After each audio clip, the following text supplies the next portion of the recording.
The general election has finally been called, and here at the People's Manifesto, from now over the next 4 weeks until the 6th of May, we want to, well, me and hopefully some other people, haven't had any confirmations yet, want to provide some coverage of the election and also our own ideas on certain key issues to create what we're calling the People's Manifesto.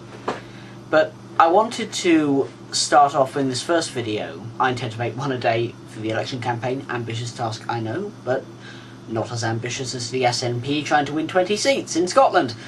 As I said, I wanted to start off this video by talking about the concept of a hung parliament, and this has got a few people and a lot of politicians very worried.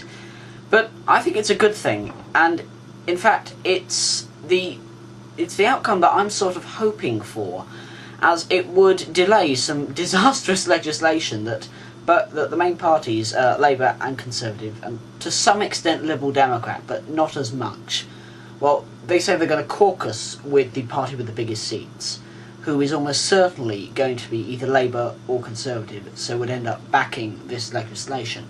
And this legislation would cause serious damage to our civil liberties. And with Labour, I'm speaking about the Digital Economy Bill, which is the piece of legislation I think has got the most coverage recently and most people know about. The Digital Economy Bill encourages service providers to spy on their users, particularly if they download a lot. Now, technically, you are downloading something from the internet every time you load a web page. So people who use the internet a lot could be cut off completely just because they use it a lot. And I personally don't think that's fair.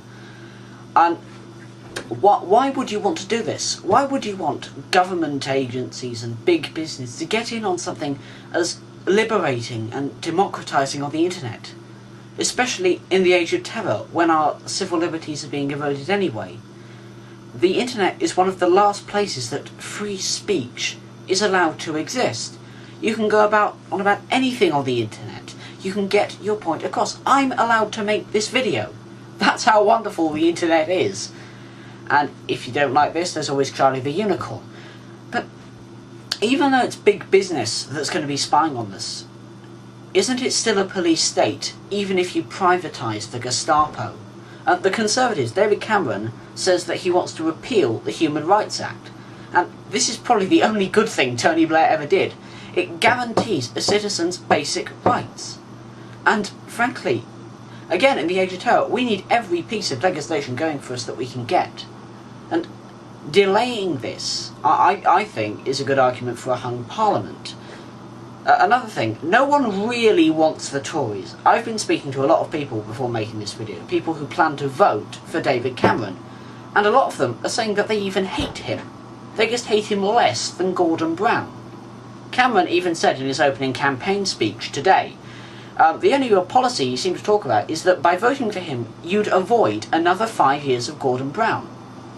David Cameron's only qualification for being Prime Minister seems to be that he's not Gordon Brown. And I'm not Gordon Brown. And nor are about 62 million other people in this country, most of whom also hold the qualification of not being David Cameron. A vote should be an expression of support. By voting for a party, you should be saying, this is what I want, this is who I trust, this is what I believe in. Not, he'd get rid of the Scottish guy that Jeremy Clarkson told me is rubbish. It's not even real change what the Conservatives are talking about. The very slogan shows it's not. Saying the word change over and over again is stolen from Barack Obama's election campaign. And this really summarises the new Conservatives. It looks different and shiny on the outside, but really it's the same old things repackaged. The same old union-bashing, right-wing, big business arse-licking stuff they were talking about in the 80s. David Cameron apologised for Margaret Thatcher introducing Clause 28, which stopped the supposed encouragement of homosexuality in schools, and yet high-up members of the Tory party are encouraging homophobic discrimination in bed and breakfasts. How is that different? So, why should we elect a government with a majority that we don't actually support.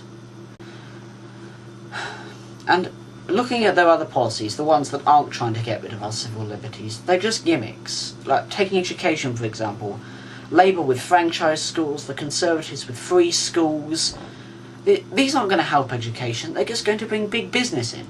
And if there's one thing I've learnt from dealing with Virgin Media customer services, big business do not make things more efficient. Quite often they make them much, much worse. These just look shiny. The words bringing private enterprise in looks good, but doesn't really make any difference, and if it does, it makes it worse. Neither Labour or Conservatives will guarantee that these corporations won't make profit out of these ventures. Do we really want our big business to make money out of our children? I don't personally. And this is why I think a hung parliament would force real change. It would force the parties to do something that we actually wanted, that we actually believed in.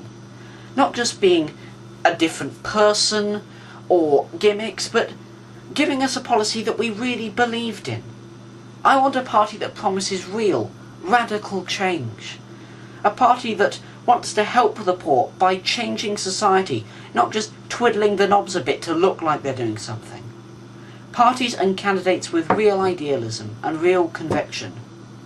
I wouldn't care if they were never elected, just to majority government, just so long as I knew there was someone out there who was thinking of the little guy, who was thinking of the disadvantaged.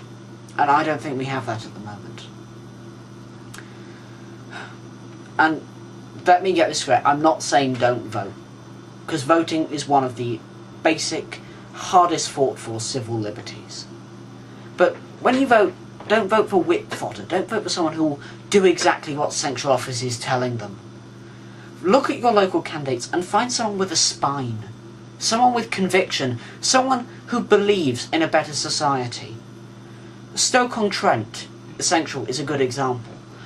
Labour Party Central Office parachuted in this celebrity historian that they wanted, and someone with no knowledge of the local area.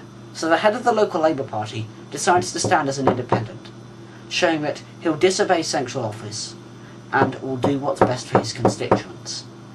And that's the kind of candidate that I think we need in the House of Commons and forming the government. Thank you.